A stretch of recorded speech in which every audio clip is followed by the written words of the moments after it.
নমস্কার বন্ধুরা, ইনফিনিটপিক্স চ্যানেলে সকলকে স্বাগত জানাই। আমি সায়ন কর্মকার শুরু করছি নতুন একটা ভিডিও। তো আজকের ভিডিওটা মূলত হতে চলেছে তোমাদের যারা আন্ডার গ্রাজুয়েট, বর্ধমান ইউনিভার্সিটির যারা আন্ডার গ্রাজুয়েট 6th সেমিস্টারের স্টুডেন্ট আছো, অনেকে জিজ্ঞাসা করছিলে স্পট ইভ্যালুয়েশনের ব্যাপারে একটু ডিটেলসে বলো। খাতা কিভাবে দেখা হয়, স্পট ইভ্যালুয়েশনে মার্কস কিরকম আসার সম্ভাবনা থাকে, খাতা কি খুব স্পিডে দেখা হয় নাকি খুব খুঁটিয়ে খুঁটিয়ে দেখা হয়, সমস্ত কিছু নিয়ে আজকে ভিডিওটাতে বলবো। তার ছাড়াও কিছু জনের প্রশ্ন রয়েছে যে আমরা 80%-এর আপ মার্কস তুলতে চাই, সেটা 6th সেমিস্টার হোক বা ধরো অল ওভারে হোক, তাহলে আমাদের মোটামুটি কীরকম গ্রেড রাখতে হবে, তো সেই নিয়েও বলবো। তো প্রথমে আমি বলে দিই যে কীরকম গ্রেড রাখতে হবে সেটা বলে দিই, সেটা অল্প সময় লাগবে। তো প্রথমত দেখো, যদি তোমাদের 80%-এর আপ মার্কস তোলার টার্গেট থাকে, সেই ক্ষেত্রে অবশ্যই তোমরা একটা 8.5-এর ওপর গ্রেড রাখার চেষ্টা করবে। মানে খুব মিনিমাম হলে কিন্তু 8.5, তার চেয়ে নিচে কিন্তু তোমাদের যেন না আসে।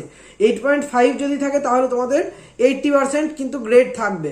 সেটা তোমার 6 সেমিস্টারেই বলো বা অল ওভার সেমিস্টার, মানে 1st to 6th মিলিয়ে অল ওভারে ধরো 8.5 পেলে সেখানেই বলো, যেখানেই মানে তুমি 8.5 পাও, 8.5 বা তার আপে যদি গ্রেড থাকে, তার মানেই তুমি 80%-এর বেশি বা তা 80% পেয়েছো।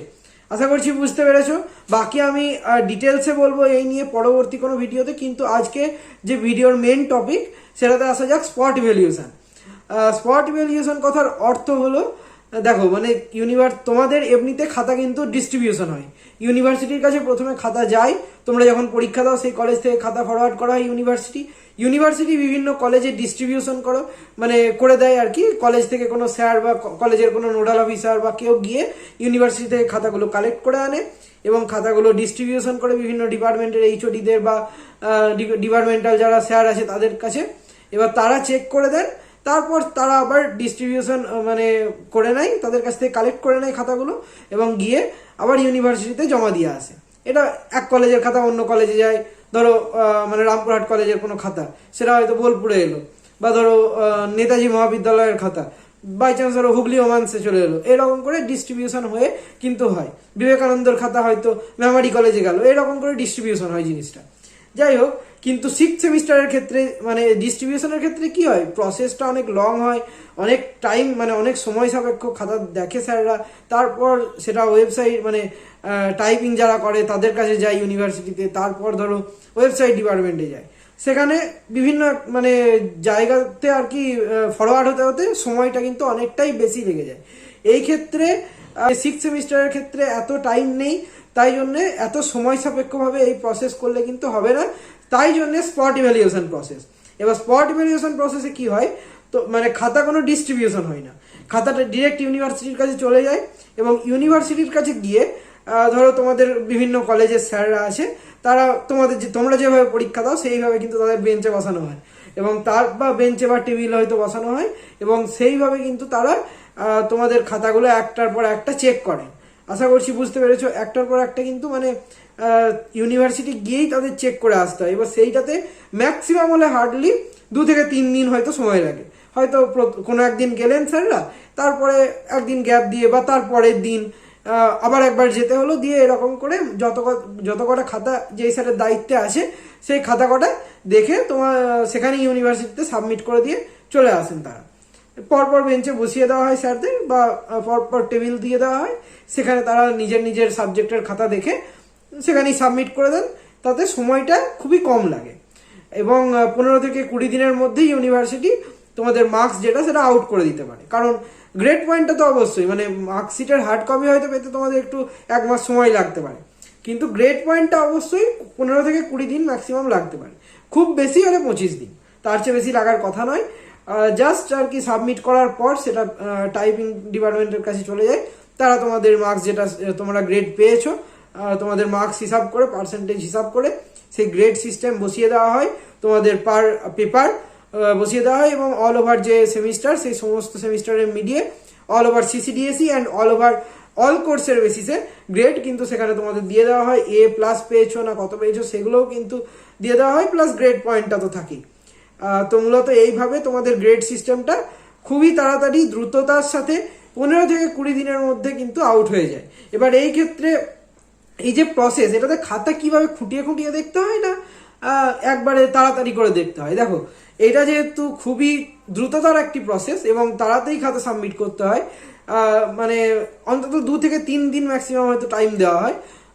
খুব বেশি হলে যদি কোনো সমস্যা থাকে সেই ক্ষেত্রে 5 দিন হয়তো খাতা দেখার জন্য দেওয়া যেতে পারে।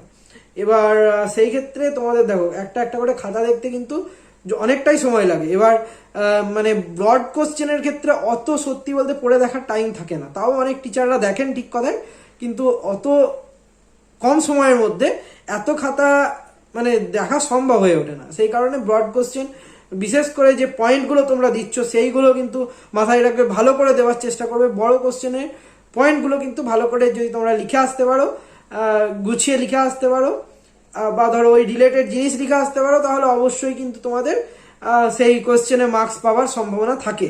তাই জন্য অবশ্যই এই দিকটা মাথায় রেখো। আর স্পট ইভ্যালুয়েশনে কিন্তু অনেকের ধারণা যে তাহলে যেই কলেজে পরীক্ষা হয়েছে সেই কলেজের স্যাররাই খাতা দেখবে, একেবারেই না। এটা ইউনিভার্সিটিতে গিয়ে খাতাটা দেখে আসতে হয়।